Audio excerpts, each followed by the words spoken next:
And welcome back again, everybody, to Hoops HD for our very first Championship Week video notebook of the season, coming to you Smart. about 10 minutes after we just finished our bracket racket. We It's decided that we March. hadn't done enough, so we needed more, which is what March is all about for college March. basketball fans.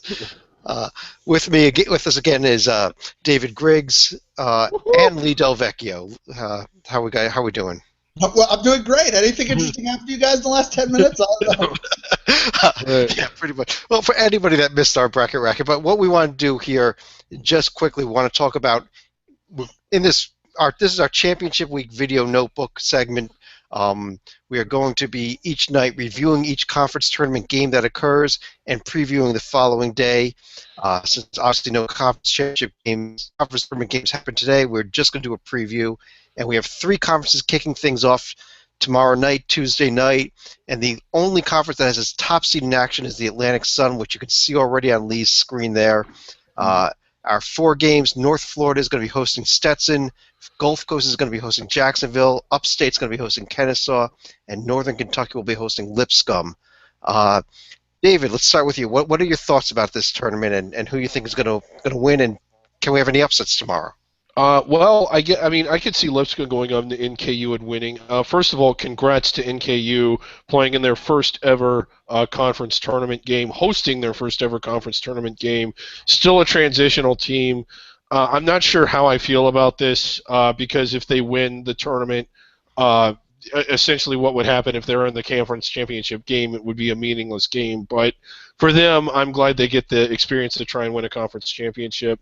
I've been real impressed with Matt Driscoll in North Florida this year. I wasn't expecting a whole lot out of them, but they get out there. They finish first in the league. I thought it was going to be Gulf Coast, and I just thought they would sprint so far ahead of everyone else it wouldn't even be worth watching. But here's North Florida finishing first and with home court advantage all throughout. I think it's going to play out to where it's Gulf Coast against North Florida at North Florida, and I honestly see Gulf Coast getting it done. But what a season North Florida has had! I believe it's they have advanced to the ASUN championship game before, but is this North Florida up on the screen?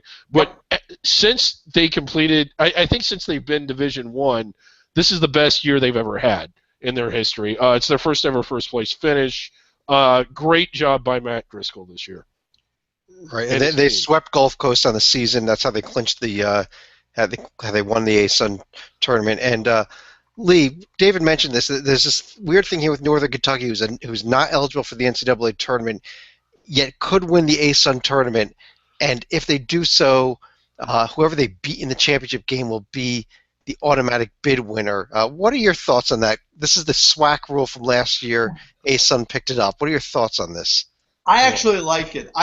What it allows is for a full court storming guaranteed in the championship game because if North Kentucky wins, like they're storming, and Florida Gulf Coast, I say screw it. I storm anyway. The fans they'll find it. First of all, yeah, the Northern Kentucky would be at Florida Gulf Coast, so their 30 fans come on the court. The Florida Gulf Coast fans, I would love it if Dunk City stormed. I want a simultaneous storm. That would be great to see a court storming by the losing team. Northern Kentucky beat them because they just got the bid.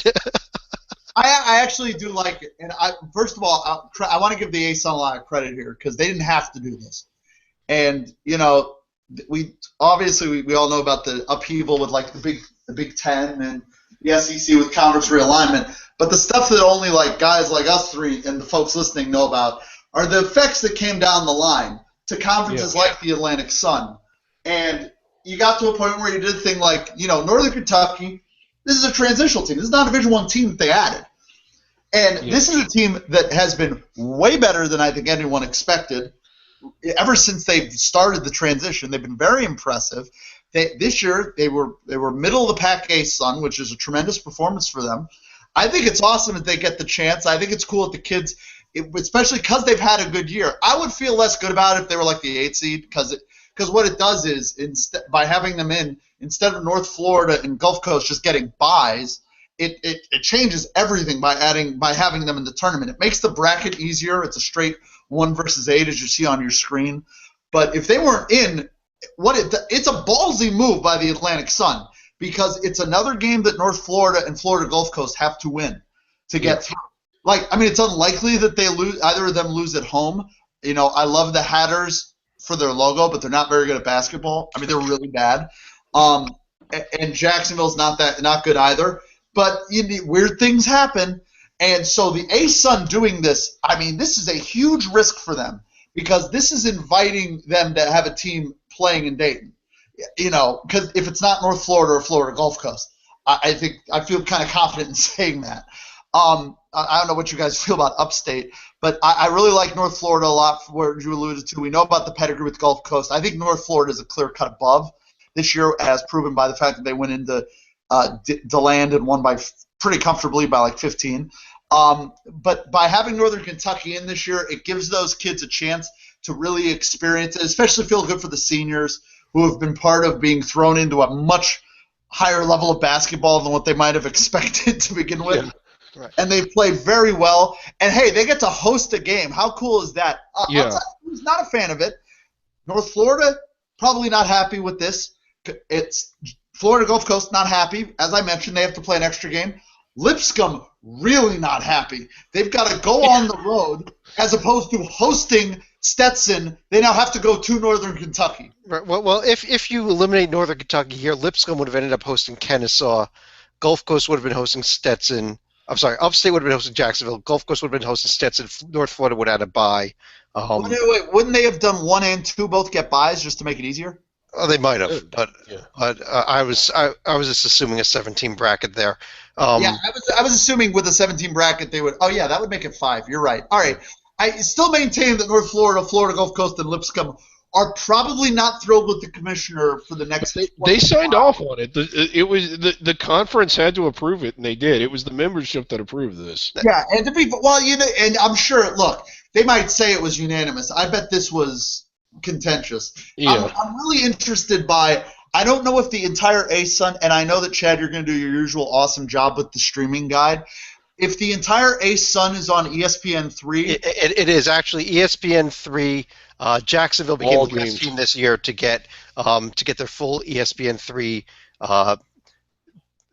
programming on-campus facilities up and running. So every A-Sun game, not only in the tournament, but every A-Sun game next year and in the foreseeable future will all be on ESPN3. ESPN has the full rights to the entire Atlantic Sun. Which tells me that ESPN probably said, look, if you do a tournament with Northern Kentucky in it, that's, 3 more games probably? It's at least 1 more game, yeah. I mean, we're not talking about a ton of money here, but with the margins being what they are, I guarantee the A-Sun gets more money by having more postseason games. Right. So at the end of the day, that's why they did it. But I'll sit here and pretend they did it just to be nice to Northern Kentucky. I expect Northern Kentucky to win tomorrow night. I think it's an awesome story. I think they've done in fact, all of the teams that have transitioned recently have done a really good job of it. They really have. Yeah. And I've been really impressed. And it's funny because the last thing we need, and I stand by it, the last thing we needed were more D1 teams. But Grand Canyon, very impressive, great attendance. Going back farther, Northern Colorado, and please, for the love of God, David Griggs, do not start a Tim Miles thing here. When he was at North Dakota State, they moved up. And Tim Miles was awesome. I was confusing the two. I know Northern Colorado moved up recently. North Dakota State also, though, was a transitional team not that long. Yeah. And, I mean, we saw what North Dakota State did with Nader's going to Nate and the whole thing. And Northern Kentucky, just another in the line of programs moving up to Division I and fitting in well. And from watching them, I don't think it's just the thinning of the herd necessarily. I do think these are teams that are like, they're not good teams, but they're not embarrassingly bad. I mean, they're competitive. They're very competitive very early, and I think tomorrow night is an awesome night for Northern Kentucky. Yeah. And, like you said, Chad, it makes the whole thing a kind of a pain in the ass. The title game could be meaningless. But besides me joking about a simultaneous storm, I think it's really great. I like it for tomorrow night. I like that Northern Kentucky gets a home game in a quote-unquote meaningful environment. I'll tell you that's the game I'm most excited about watching, just because of that environment that hopefully they should have there, or the fans they should have there with that first conference tournament game. The game I think is most likely for an upset tomorrow night. This South Carolina Upstate team has not been playing well. Kennesaw only lost them by 3 on the road at Upstate earlier in the year. Yep. That's the game I'm pegging for my upset tomorrow night. But again, I agree it's going to become North Florida Gulf Coast in the end, and I think Gulf Coast finds a way to win on the road, and North Florida would have to beat Gulf Coast 3 times in the same year, and I just don't think they can. All right. Let's move on now to the Horizon League up next. The top seeds are not yet in action, but we do have the 2 called pre-play-in games at campus sites. So what we have here, we have a first round, a quarterfinal of 6 teams, a semi of 4 teams. What is this? I guess this is a ladder. What are we? This is the definition of a ladder tournament right here. Yeah. Valparaiso gets the top seed, Green Bay the 2nd seed, Cleveland State and Oakland the 3 and the 4 seeds. The only team playing tomorrow night that I think I think this Detroit team is a sleeper in this tournament. They are playing. They should pound Youngstown State tomorrow night. Can they beat Cleveland State and Valpo and then make it to the championship game? It's kind of a tough road there for them, but they got Juwan Howard Jr. there, who's a pretty good player. So I do like that Detroit team. Just real quick, one of the things I love about this tournament, first of all, we would normally have 3 opening round games or first round games. Wisconsin, Milwaukee not eligible. I love, if you've been following Under the Radar, we both do, how this league is on campus sites, so you get exciting environments all throughout, and how well they protect the first place team. How exciting was this league down the stretch with 4 teams log jammed all the way at the top that could have won it, and then Valpo pulling it out the way that they did. Yeah, Cleveland State, who ended up finishing 4th, was 1 win away from being in first place. That's how close it was. Yeah, incredibly close. I really don't have much to say about tomorrow's games. I mean, Let me tell you this. The top 4 and bottom 4 stratification in the Horizon is American Conference-esque. There's some bad teams down here, and I don't think any of the teams tomorrow has a chance. I like Oakland. I'm a huge Greg Kampe fan. If you're trying to look at a team that might need to be careful, I think Oakland will have a harder time with UIC or Wright State than Cleveland State will have with Detroit or Youngstown. Because, like you said, Cleveland State's a somewhat misleading 4 seed. This bracket, by the way, this reminds me. I believe this is the structure the West Coast Conference uses with the double bye. Not anymore. They got rid of it. They went back to a standard bracket, but they used to for a while. Yeah. This sort of bracket system is used by, or has been used historically by conferences absolutely terrified of teams that they think are at-large teams but can't get an at-large losing. So this is a bracket setup that you use when you want to protect the hell out of your top teams. And I think it's interesting the Horizon used it just because I think the top 4 are so close. Like, I really don't think that there has barely been any chatter on Valpo as an at-large team. I don't think there's a chance. I don't know if you guys have any thoughts on it, but I like this Valpo team. I don't know if they don't have the paper. I love them on the court. But I gotta say, Lee, even though the 4 seeds were really close, I think having this format made the season that much more exciting. Yes, it's about protecting your first place team, but I think it's about rewarding as much as it is protecting. And it made those, like in the final week of the season when you had 4 games gridlocked, it made those games really exciting. Yeah, and it actually is exciting when you have teams, like multiple teams fighting for, like the West Coast Conference. It was so transparent because, God, below Gonzaga, there was one other team, but you usually weren't getting 4 deep in the West Coast.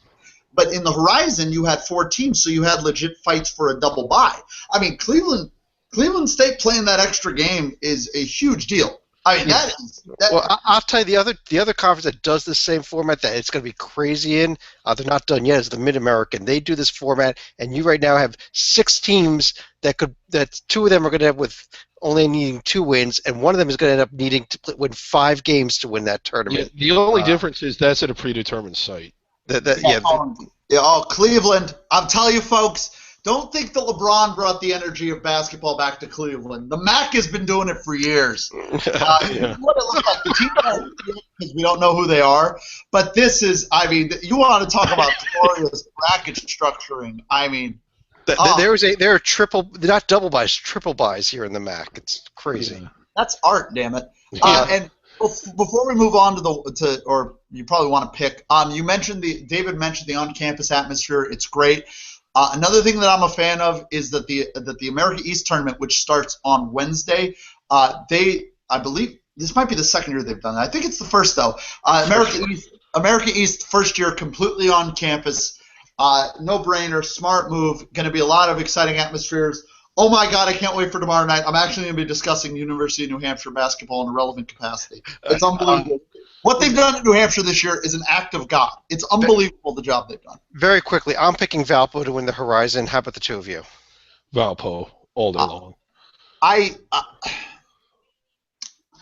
Green Bay should be better. Green Bay should be. They've been really disappointing, yeah. But they've been disappointing. I don't know. I'm going to take Green Bay just to be contrarian and say they finally wake up. All right, let's move on to the Patriot League now, where we have the rivalry game in the first round, perhaps the game of the night here, Army-Navy in the 7-10 game at 7 o'clock. Yeah. Any excitement about this game? It's not a game, or is this on?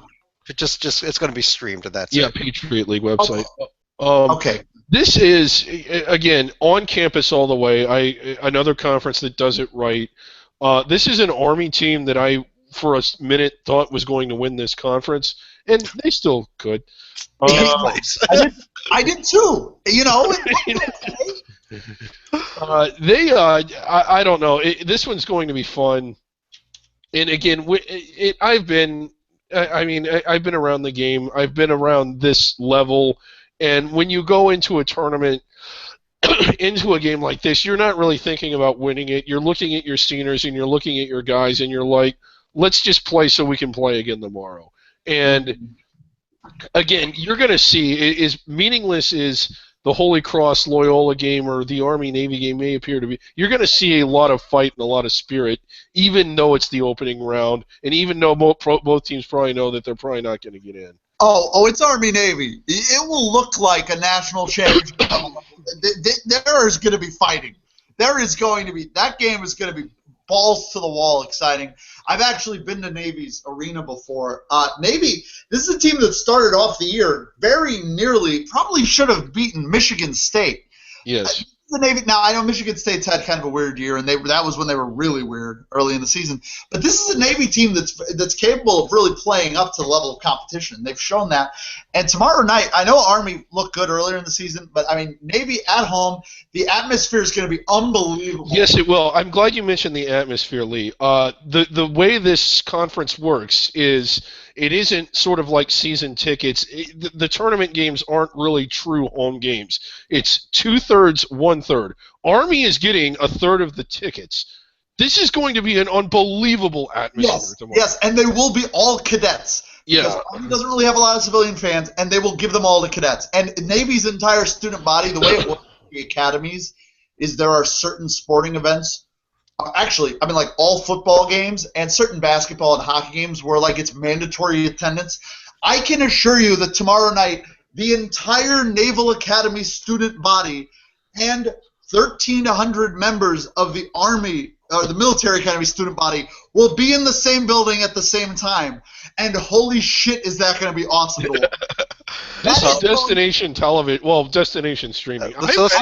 Let's take a quick picks here of who you each think are going to win this Patriot League tournament in the end of the day here, because this was a conference with a ton of parity all season long. Well, I picked American in my preseason as my preseason favorites, and actually had them in my preseason UTR top 10. They finished 6th.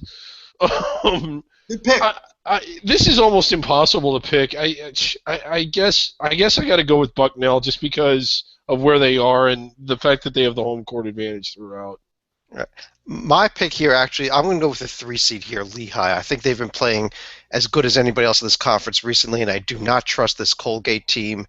I think that Lehigh can beat American in the quarterfinals, can beat Colgate in the semis. and maybe they can get a little bit of help and have somebody else knock off Bucknell so they can get a home game for the title. Wait, hold on. You don't like this Colgate team? I mean, they're only one game worse than Kansas State. I mean, they're 15-16 overall. I'm actually going with Colgate.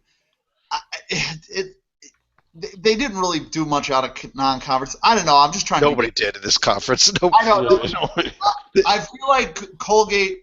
They're going to be getting whoever comes out of that Army-Navy game, the emotional baggage of that. I mean, there'll be a few days off, and I also think that I don't think American's going to win tomorrow, or win their first game. I think Lehigh's going to win the first game. I think they will too. Right, exactly. So Colgate's road is going to be an Army or Navy team that is going to have to emotionally deal with a way less intense game, even though it's more important. And then then Lehigh, who's a team Colgate can beat.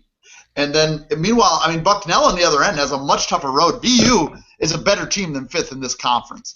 BU is a team to keep an eye on. I think Colgate gets to the final, and Bucknell as well. I think Colgate can win at Bucknell. They only got to do it once.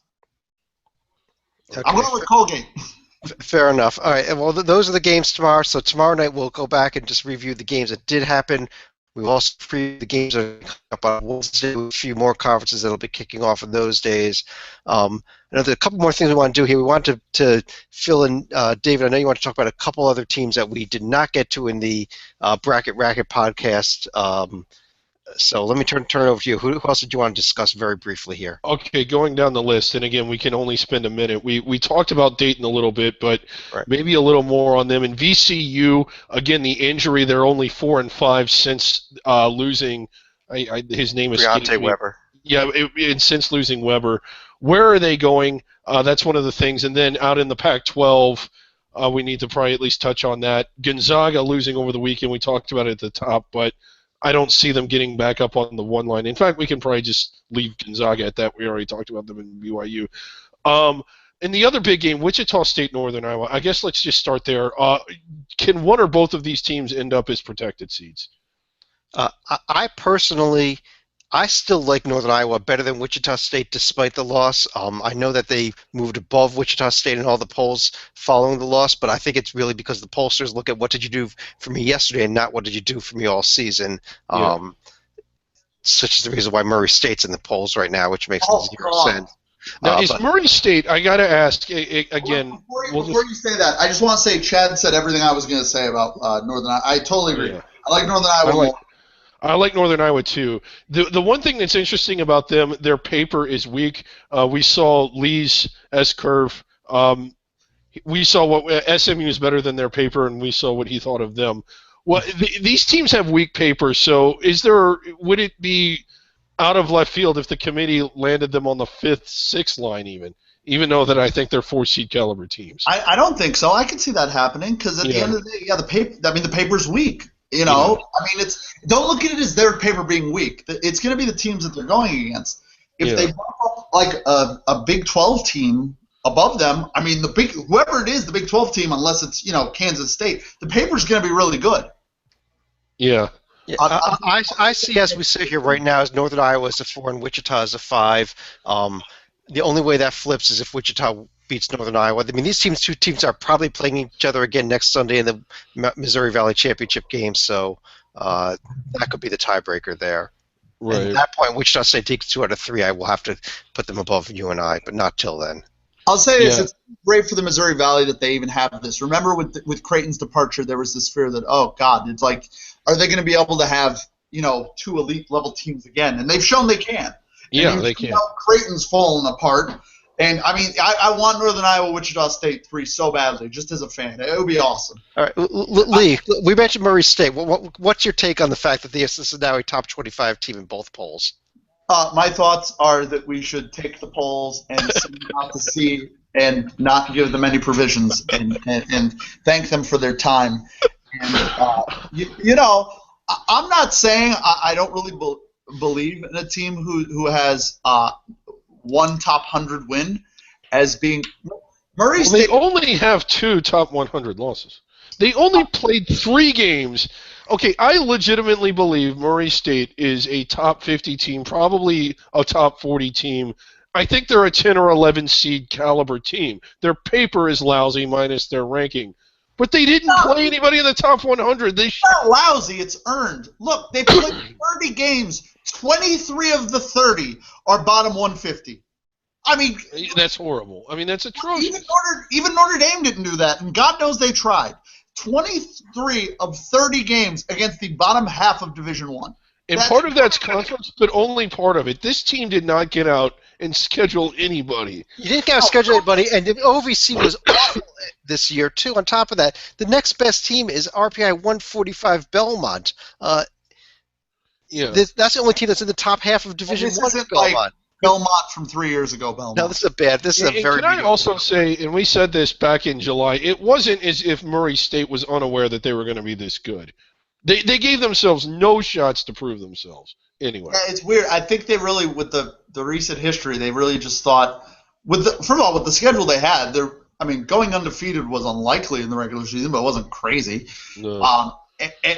Illinois State is their best win. I'm not even going to continue. I'll put it this way: they are 26-4.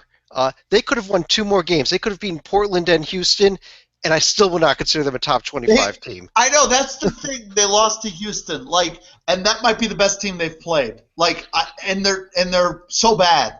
Yeah. Now, Houston, by the way, I'm getting their second conference win. You can't appreciate that. Now, Prom's first year, when they got up to number 6 in the polls, that team went to Memphis and won. Like that team played 4 or 5 really good teams on the road and beat them all. This team didn't play anybody. Yeah, that team stretched challenged itself to the degree that was reasonable. Yeah. I mean, I thought they were really overseeded, overrated, and all that, but I was glad. I thought they were a good team, and I was rooting for them. I just thought the paper was so weak, but it wasn't like this. This tells you institutionally which way they lean. This is more of the Stu Morrill school of thought versus the Tim Kluse school of thought in terms of scheduling. This is the we're just going to run up a gaudy record and metrics be damned. We know that the common media will just see 26-4 and won't put in the research and won't put in the effort. They apparently forget that the NCAA uses computers, and they're going to find out the hard way if they don't win the OVC tournament. No, I don't think they're going anywhere but the NIT in the OVC tournament. Yeah, they're going to fall out of the rankings, and then there's nothing there. They need to win the OVC to get an NIT. The only reason they're making the NIT is they have the auto bid. I really wouldn't even have picked them for the NIT. I think I would have picked them for the NIT without that bid. I think they'll be a top 4 seed in the NITs, but let's I don't think we need to do a show about the seeding in the NIT. So Pac-12. The Pac-12, real quick. I know we talked a little bit about Arizona. Any further comments about them? And then I want to talk about the bubble at the bottom of it. Yeah, I was really impressed with their win at Utah. I thought it was as good as Arizona has been. I thought it was maybe their best win of the year. I don't see them getting up to the 1 line quite like I think Lee had them up there, but I really like this Arizona team. That Utah isn't, in my opinion, as good as their ranking, but at home they are. And that is not an easy game to win, and they win in there. Well, I have to agree with you there. I mean, Arizona was my preseason pick to cut down the nets, and I've seen nothing from them. I've seen nothing yet that has made me say I'm absolutely wrong there, so I'm going to stick to my guns here even. But I don't think they're a 1-seed profile with the 3 bad losses.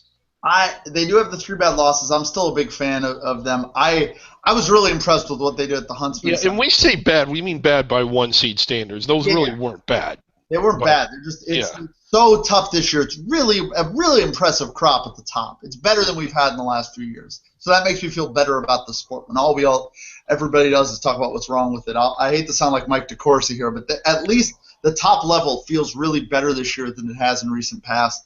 The win at Utah was impressive to me for Arizona. As somebody who likes Arizona's profile more than you two do, but at the same time, Utah, they were up 7 with 5 to go. Utah, you got to close that out. You want to lock up a protected seed, you got to close that out. I still think Utah's a protected seed, but I was really disappointed with the way they finished that game. I'll tell you, I agree with you. Utah's in the protected seed range, but I'm not a fan of the Utah profile. Really, they've beaten Wichita State at home, and that's it.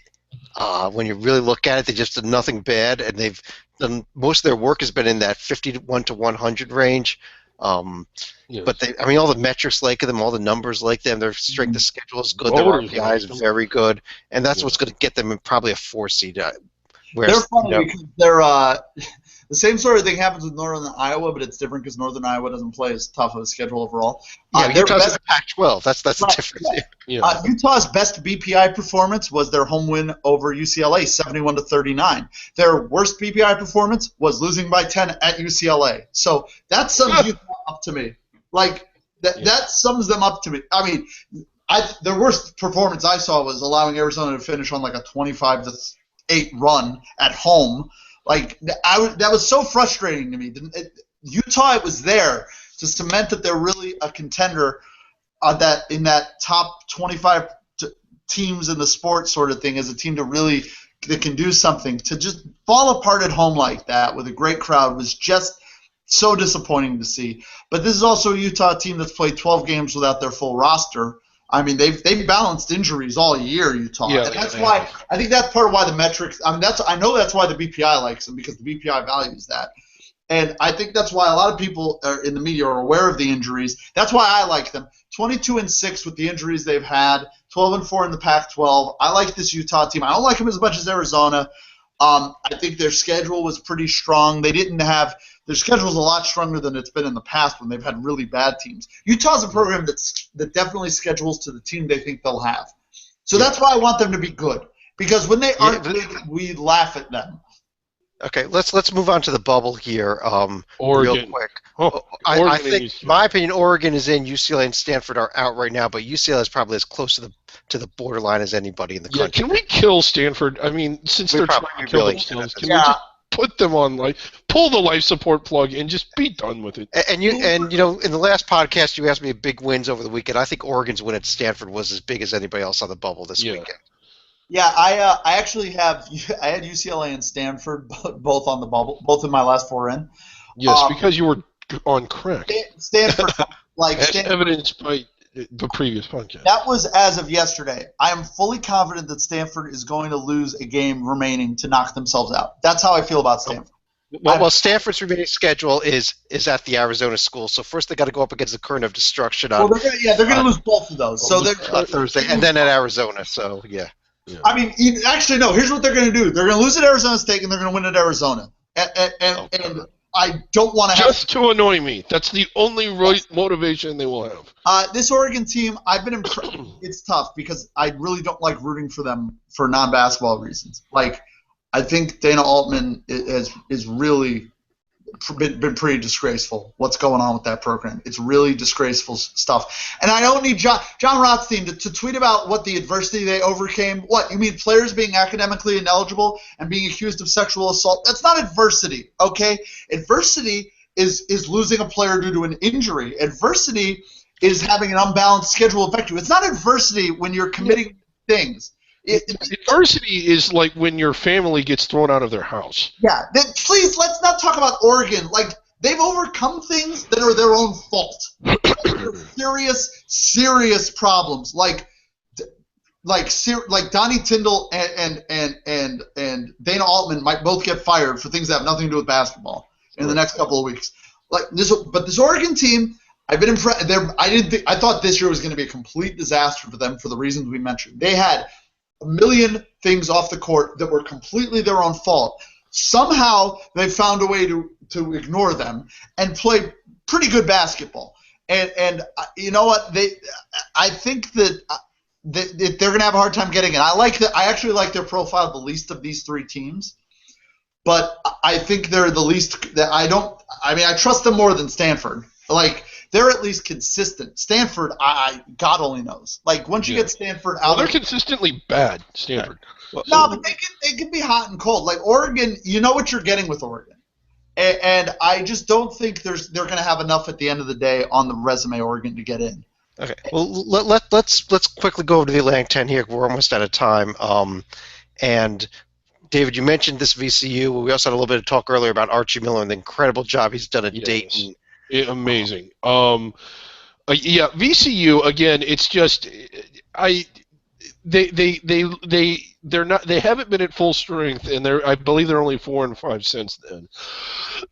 So how does the committee read that? And again, the big win that Dayton had over the weekend, huge. I think like it basically cements them inside the bubble, and what a great win! What a capstone moment for a season that Dayton has had nothing go right. They've had adversity. Well, granted, part of it was their fault. They lost two key players earlier in the year. They basically have a 6-man rotation, no front court, just really limited personnel, and they have a chance to win finish first place in the conference, I think, since they joined the Atlantic 10. An unbelievable story going on right there. Right. I alluded to it. It's the best coaching job anybody is doing in America this year. Right. I agree. You know, we had a podcast last week, David, where you told me that if Dayton won this game at VCU, Archie Miller should be Coach of the Year, and I agreed with you. They won it, so he's got my vote too. I don't know how they've done it. I've started to wonder if he's a better coach than his brother, just because he's done his brother's a great coach, but I mean, what he's done this year is tougher than anything. Dayton. It's one of the things I wanted to get to. The Atlantic 10, as good as the top of the league is, it really is underexposed. I don't know why. The teams are in big cities. They have a terrible it is their own fault for a lot of reasons. We'll talk about this again here in a couple of weeks, our State of the Union of College Basketball. The television deal is not good. I don't think people realize around the country how well supported this Dayton team is. I mean, more than 12,000 people every night. And when I say that, in college basketball, if you're a tournament caliber team or if you're in the rankings, you got big crowds. Dayton has had 12,000 people even when their team was lousy. Yeah. And to see that, I mean, last year when they went to the Elite Eight, and to see that run and the excitement and the passion around that program, it really is special. They had more resources than just about anybody else in the Atlantic 10, especially with Xavier being gone, yet they continue to finish in the middle of the pack or below. It didn't make any sense. They finally turned it around. Yet they still sort of are under the radar because of that lack of exposure. But this is a great story. I mean, the excitement that fan base that is never really had a lot of success before, at least not since. Well, I mean, yeah, they had tremendous success in the. I mean, they have the most history of anybody in the conference, really. Well, yeah, but okay. Since the field went to 64, how about that? Okay, yeah, no, that's different. In recent years, they're not. Lee, I want to turn to you for one other team in the Atlantic 10 that we would be remiss if we don't discuss, and that's the Davidson Wildcats. Yeah, this is the Davidson team all year. I actually think they've been a bigger victim of how awful the media deal is because. Well, what about the strength of schedule here? This 234 non-conference. Not great. I mean, Dayton, by the way, tons of fans at the tournament in Puerto Rico where UConn and West Virginia were. The thing for Dayton, I'm going to get to Davidson, don't worry. The thing that really not that I needed any selling, but that sold me even more on Dayton as a program was last year when they played Syracuse in Buffalo, and the crowd was 60-40. It wasn't 80-20 Syracuse. Dayton, the fans, not a long drive for them. They got on the bus, and they had a ton of fans there, and they made a lot of noise. That really got my attention. Dayton has unbelievable fans. Folks, there's a reason the NCAA tournament puts the first 4 there, and why they fight for it, and why they continue to upgrade the facilities and the way they treat teams when they get out there. They pack that place in to watch terrible teams that are in the, quote, NCAA tournament. They're watching SWAC teams playing Southland teams. They're watching teams. So are we. Yeah, but we're losers. They're getting 12,000 people to watch these games and go nuts. It's awesome. Well, there's a good segue to one team that might be there this year that's on your screen right now. How about that? I mean, they played. Look, they played well at Virginia. They played well at VCU.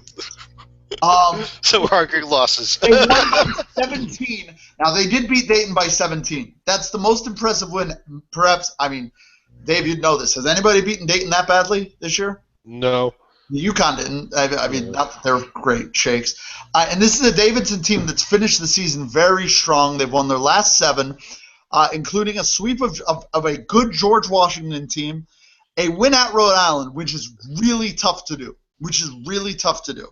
They beat the crap out of terrible teams in Fordham and George Mason, which is what you're supposed to do. I think Davidson, I've been impressed by them this year just because I don't think anybody expected them to compete this well, this quickly in the A-10, including me. I thought they were a fish out of water. I thought they were going to have a really tough time being able to compete at the top end of the A-10. And this year they have taken on the big programs in this conference, and they've gone toe-to-toe with them.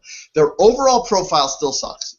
I mean, that's my big problem with them is okay, fair. You've got one really quality win. You've got 2 bad losses at the bottom of the resume, and I could say there's an argument for you if you have a number 13 strength of schedule with that, but not a 131 strength of schedule, which is what they're at, and that's they've got VCU at home this week.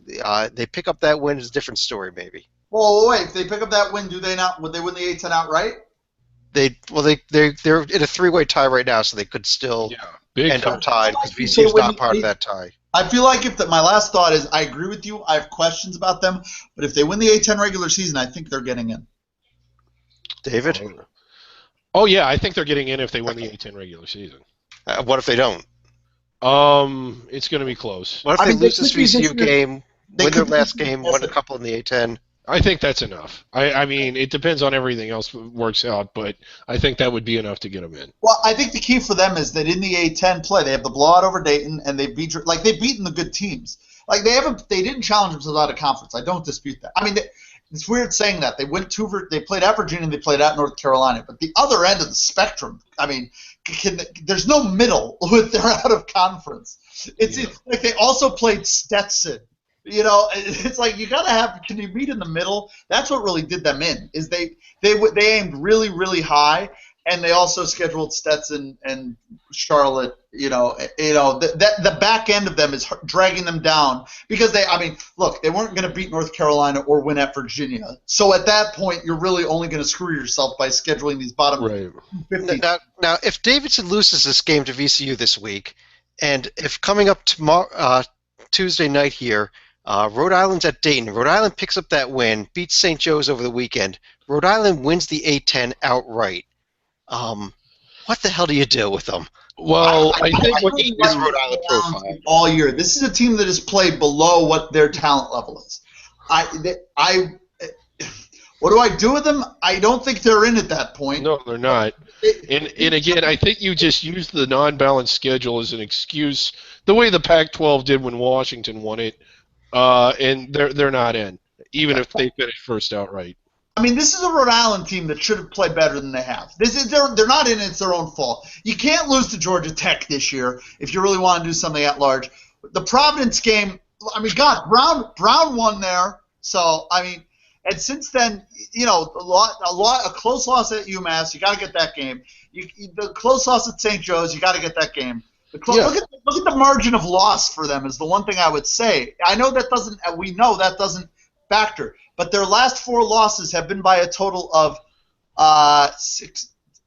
10 points. I mean, and that's since December, since the loss at Providence. They have lost 4 games by a total of 10 points. This is a very good basketball team, I think. I think they're one of the 3 best teams in the A-10 on talent. But they are not an at-large team, even if they win the A-10. I think that there's a difference between them and Davidson. I think Davidson's profile is better. Yeah. I mean, you look at this Rhode Island team. They are in KenPom. They have the number 9 adjusted defense in the country and the number 200 offense. I mean, what a disparity there. Yeah. Yeah, that's an Indiana-like disparity on the other end. That's there's somebody else who San Diego State. It is San Diego State. It's lower mid-major level San Diego State, and they've really disappointed me this year, Rhode Island, because I really thought this was a borderline top 25 team all year, and it should have been. But the thing about them is they've steadied the ship somewhat. I mean, they lost to Davidson, but they lost by 1. I was more impressed by Davidson. Davidson went into the Ryan Center and got out of there that was a huge win for him. This is a team that's won 4 out of 5. Rhode Island's last 2 games at Dayton, you mentioned, at home for St. Joe's. They have the potential to really be on a roll going into the A-10 tournament and be I might pick them to win just because I know the team is that talented. But this year, I like Davidson's profile better right now, tonight. Anything else you want to discuss? David, start with you. Any teams we missed here? I think we got it all. It took us 2 tries, but we got it. All right, Lee, anything else? We're at 44 minutes, by the way, so Okay. Yeah, that's sport for us. So we got two nice podcasts. We will be back tomorrow night with our Championship Week video notebook. If there's anybody we missed tonight, we will spend a few minutes talking about them. Other than that, have a great night, everybody, and we'll talk to you again real soon.